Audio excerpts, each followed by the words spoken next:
Well, to look at it, you wouldn't think it, but we're only about a month away from riding season. And, my old motorcycle boots were adequate, but they always bugged me in that they had steel toes. Steel toes really don't work unless if you have like the old electric glides, or some of the old Hondas even had the heel toe shifter. Well, that's fine, because you can stomp one way, stomp the other way. But with a regular shifter, if you're trying to get your foot under there, with the steel toes, you lose any kind of feeling for the shifter. It just always aggravated me. Plus, there really wasn't a necessity of steel toes. In theory, when you're riding a motorcycle, you shouldn't be running yourself over, running your feet over. It doesn't make any sense. So I've kind of been looking for these, and I finally found them. And I've had a pair similar to these. These are the Chippewa Engineer Boots. Now, there's a misconception commonly that engineer boots are, like for people driving trains. That isn't what they mean by engineer. They are for the civil engineers, like surveyors and that sort of thing. They weren't locomotive engineers. But these are the original 1937 model of Chippewa's Engineer Boot. 17-inch, just really well made. They're available in brown and black, and I've always avoided the black only because they got that kind of a stormtrooper feel to them. But these, like I say, I've had a pair similar to this before, but the ones that I had before were steel-toed. And, like I say, that always annoyed me. Plus, I kind of like them. They're nice for on a horse, too. And steel toes aren't the best deal there because you could actually get hung up in the stirrup by that steel toe. The same with, people have this idea that you need lug soles on a motorcycle boot, which is completely wrong. You aren't going to be pushing this motorcycle. You're riding the thing. Lug soles are only a nuisance. If you put your foot down, you plant your foot. If it grips too much, you want to be able to slide your foot, not grip. You can end up dumping just because you're planting your foot.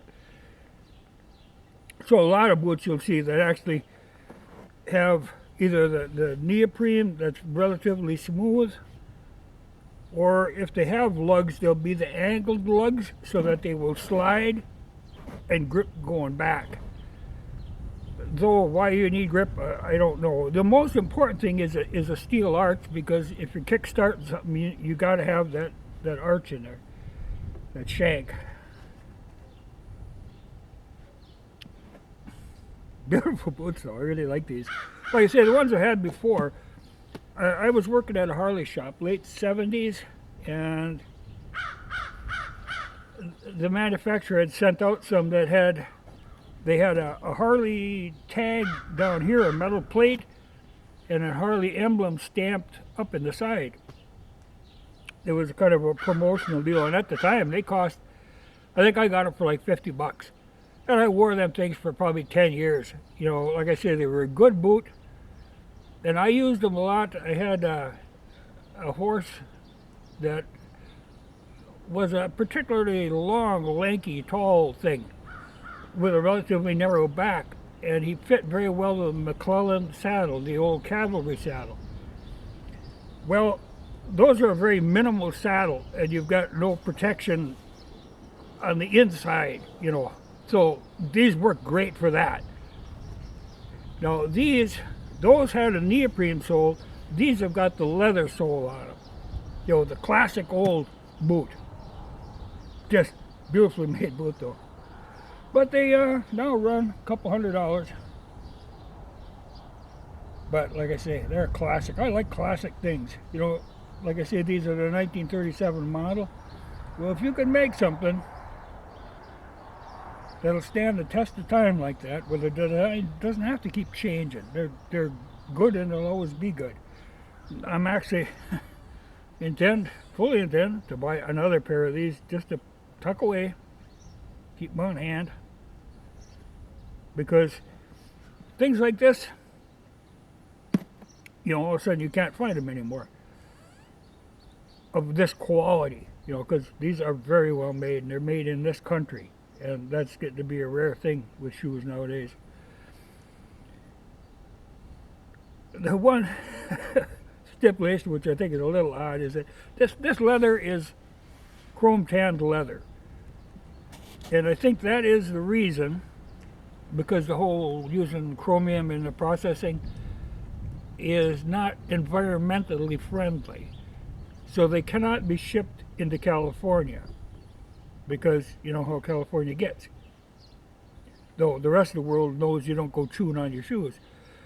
But in California, you can't get them.